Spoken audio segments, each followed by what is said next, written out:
Hat on. Hat. Oh, crazy person. Hat on.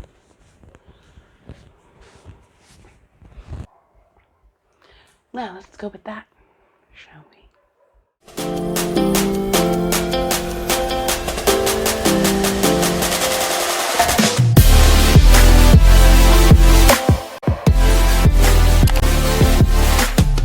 What's up, kings and queens? It's your girl Zoe Sunshine, and I'm here with a brand new episode. Today we are talking about self-love. What is self-love? According to Kristen Arillo, I hope I'm saying it right. Self-love is the unconditional love and respect that you have for yourself that is so deep, so solid, so unwavering that you choose only situations and relationships, including the one you have with yourself, that reflect the same unconditional love and respect. Love that. We're gonna break it down basically so that it's easier to eat. Yeah. Did you know that there's no other person in this world that's like you? I mean, think about it. You, with whatever name you have, with whatever likes you have, you are your own individual. And you deserve to be loved by those around you, and more specifically, yourself. Practicing self-love can sometimes be very difficult if you don't know how to do it and you struggle with it. You struggle with loving yourself. But practicing self-love, taking care of yourself, loving yourself, it doesn't mean that you are narcissistic or self-absorbed. It's about getting in touch with who we are, with our well-being, with our happiness. We practice self-love so that we can push through all of those things that stop us from being who we are truly meant to be. The first one would be physical self-care or self-love, which means you're taking the time to take care of your body, your temple, and don't feel like you have to do something strenuous, something that's going to cause you so much anxiety. Rather, do something that you love, something that you'd enjoy. So for example, for me, it's Zumba or Just Dance. For other people, it'll be riding a bike. For some people, it would actually be going to the gym. There's nothing wrong with that. Like, nothing. Next, we have emotional.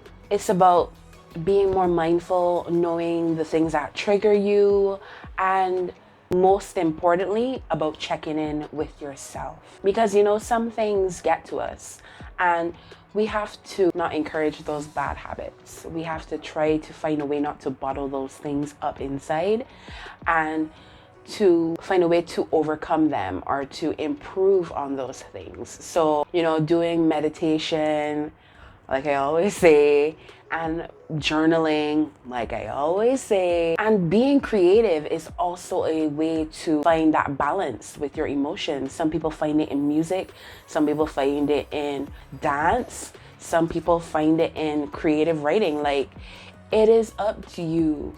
The third one would be, don't get me wrong, this doesn't have anything to do with religion, even though for some people it ties to it. But your spiritual self-care, self-love actions. So how do you feed your soul? How do you get to that place of inner peace? When you practice spiritual self-care, you are allowing yourself to find more purpose and meaning in your life.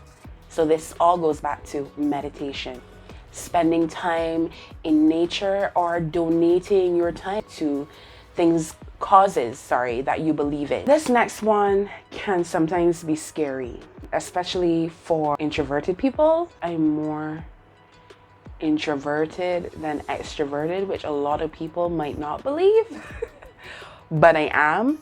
And your social self-care or your social self-love is important. We're human beings and we can't help but be social. Even if it's in a small way, even if it's just hanging out with that one friend or going to, we shouldn't really be gathering right now, but like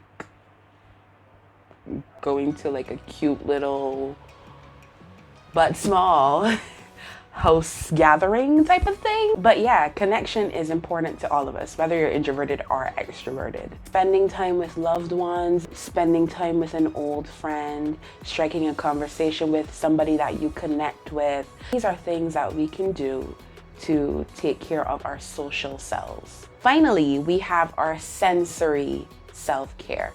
What senses do we have, guys? Come on, we're going back to like primary school. Actually, is it primary school or like nursery school? Anyway, we're going back to school days. That is understanding your senses, understanding the ways that they can affect your mind, the way that they can affect your day-to-day. For example, if we're talking about anxiety, someone has anxiety and they're trying to find a way to deal with the anxiety. It can either be a touch thing, or it could be aromatherapy, like something that they smell that helps to calm them, you know? Like when you really think about it, things like listening to soothing music, or even like going to the beach and just listening to the waves crash can be calming. Lighting your favorite scented candle can be calming. Walking barefoot in the sand is so comforting to me. I got friends that think it's weird, like how I would just like, when I get to the beach, I would like dig my feet into the sand and I would just like stay there for a bit. It's nice. Remember that self-love, taking the time to care for oneself, for yourself, is just as important as taking the time to care for others. You are special. You are unique. There's nobody else like you. So your daily affirmation for this week will be, I am enough. Remember that. Have a great week, guys, and I will see you on next Sunday. Bye.